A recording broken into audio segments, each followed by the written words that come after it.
What's going on, YouTube? Before I get into this video, man, y'all make sure y'all will like, comment down below what movie y'all want to see me review next, share this video, and subscribe to the channel. Now, this next one we about to get into, man, is the third installment of the Creed series, Creed 3. This movie came out 2023. It stars Michael B. Jordan, and this is like, I don't want to say it's the final chapter to Creed, because I do feel like it's more layers that need to be uncovered, because they uncover a lot in this movie. And I finally got a chance to sit down and watch it, and this was it was arguably the best one out of the whole series, but it was a very close call. But they just like unwrapped a lot of layers to this entire series. But it starts off with it's like a flashback to Donnie's childhood, and it's like, you know, no matter where you go or how successful you be, sometimes your past could like start to catch up with you and haunt you a little bit. But Adonis had a real good way of like keeping everything from his past under wraps, especially when like he blew up and he took like over the boxing world. It's just like he had kind of like a squeaky clean resume. But on this one, it really like goes deep into like his past life. And like I said, it starts with him like being in the hood, and he kind of got like this older brother figure type, like, as he comes from a group home. Now, Apollo Creed's wife is the one who adopted him, but this is kind of like, I want to say probably Adonis got like a little bit older, and he started running with the wrong crowd. But this dude really like his big brother, because they was in a group home before Adonis got adopted. But anyway, they sneak out the house together, and they go to like this little boxing event. Really, I don't even think they was supposed to be in there, because they sneaking out. But the dude he running with is named Dame. Now, Dame is actually kind of like the better fighter than Adonis. Like, Adonis kind of look up to him, so he just like running behind this dude, idolize him like anybody would. Like, you got a big brother that can fight and all this, of course you're gonna look up to him. But they go to this little boxing event or whatever. So after they leave, they just like riding around in this car, and it's like this dude Dame really supposed to be what Adonis turned into. Like, that's the craziest part about it. Like, he's really supposed to be like the next big boxing sensation. But Donnie they went to this liquor store, and Donnie ran up on this dude and started beating him up. Now I'm trying to figure out like what's going on, like why he just jumped on this dude like this. And the dude, Dame, ends up pulling out a gun and shooting. So Donnie runs. So it's like, it just gives you like the genesis of what Adonis' life was like before he became champion. So it goes into the movie, and like Creed, he retired from boxing. His daughter, she done got older, and she still is like, she's hearing impaired. So they whole family done got like the sign language thing down packed.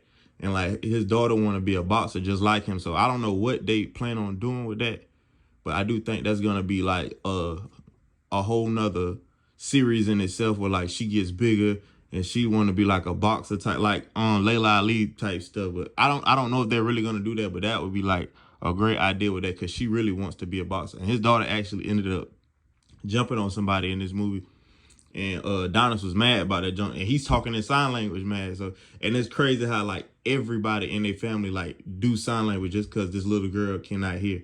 And that's how it's supposed to be. Like, it shouldn't be like, nobody, I don't feel like learning all this. Like, that's your family. You know she can't hear. Everybody should know how to talk to her without saying nothing. But Adonis' mama, she started getting sick, and like she keep having strokes. So they trying to move her in with them. And when Adonis is leaving out this boxing gym, he sees this dude like sitting on his car, and he looking like what you, and Adonis ain't no punk. He didn't have no security with him, but he look like he could beat up anybody. He's an ex-world champion. But it's this dude Dame. Now when he just got out of prison, they go to this diner, and they sitting down like catching up. You can kind of see like the guilt in Adonis' face. And Dame, I'm not gonna lie, this dude looked throwed off the whole movie. Even when things start going good for him, he just looked thrown off mentally. I don't know if it's acting or if this is how this dude looked, but he kind of looked thrown off for real.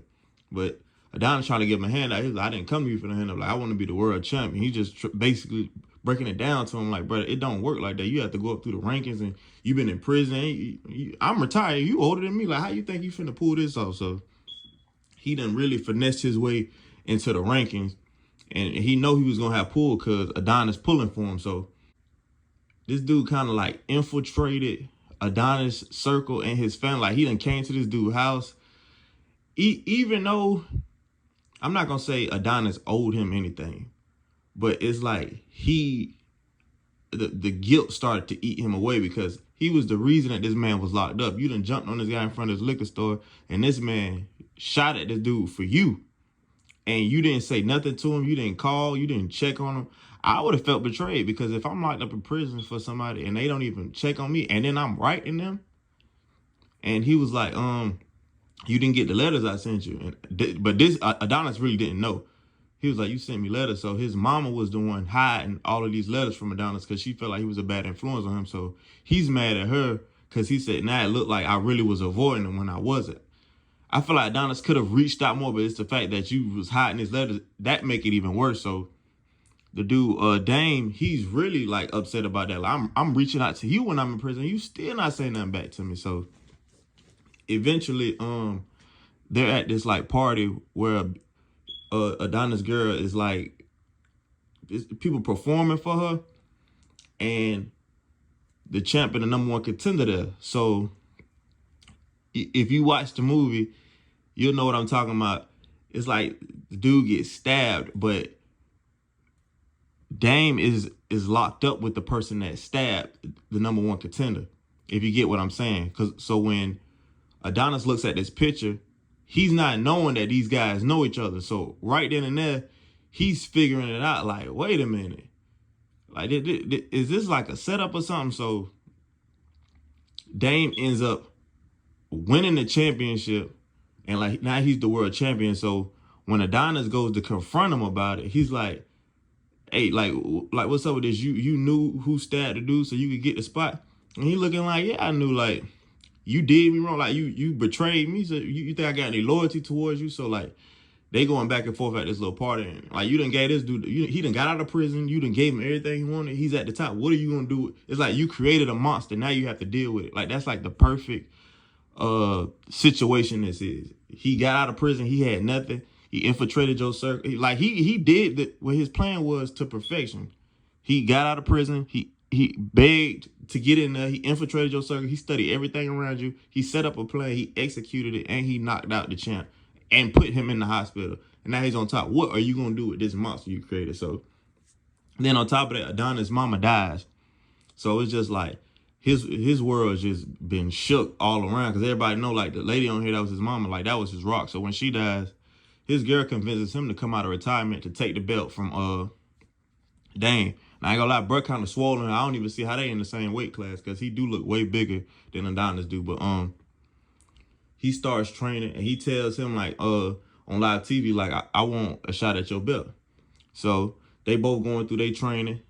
And I love the soundtrack they got on here. Like, they got a lot of great songs on here. But they both they start going to the ring, and you can see, like, it's more personal than just a championship. This is like, it's just two brothers fighting. Like, they both got a lot on their mind, a lot on their chest. It looked way more personal than for the belt. But a scene I like on here is like, it morphs into just them two in the ring just boxing. It ain't nobody in the crowd. I really like how they did this, because this was really different from like a lot of fighting movies I've seen. It's just like Adonis and Dame just in there. They just going at it, but it ain't nobody in the crowd. And I guess sometimes that's how it be in like real fighting matches and real boxing matches. Like, nobody's around. It's just you and that opponent. You ain't even focused on what's going on, the judges or nothing. You just focused on the person you fighting. But it was a good fight. But Adonis ends up winning and beating him. And he returns and he gets the belt back. Now, closer to the end, everybody happy. And dude, Dame just looked super defeated. Like, he just can't believe what happened. So at the end, Adonis goes up to him while they in the locker room. And everybody done left already. Now, they waiting on Adonis. But it's just like, you know, even though you won and y'all fought, it's still like some stuff need to be said. And they both was basically telling each other like, we was kids. Like, we ain't know no better what we was doing. Like, it ain't your fault. It ain't my fault. And you could tell they kind of like buried the hatchet right there. And he told him like, go ahead, everybody waiting on you. Now, I do not believe that this is the end of the Creed series, because it's just like, it's so much more that needs to be told. But this was a great follow-up and really a three-peat, because all the Creed movies been good. Like, I just been on a marathon watching, and I finally got time to sit down and watch this. But this was a great movie, and I still want to see what they gonna do with like his daughter growing up and being a fighter, because I could tell like how this was a spinoff of Rocky. I feel like they're gonna have a spinoff with Adonis' daughter growing up and being champion. Even though she's hearing impaired, it's gonna be fire, like how like they might have to do sign language to talk to her, and she got the belt. You know what I'm saying? It's just so many different scenarios you could do with that. But this was a great movie. I'm gonna give it a 7.7 out of 10. You know, I don't like to say no movie perfect, but just realistically, yeah, I'm gonna give it that. But Creed 3 starring Michael B. Jordan. Y'all make sure y'all go like, comment down below what movie y'all want to see next, share this video, and subscribe to the channel. I'm gone.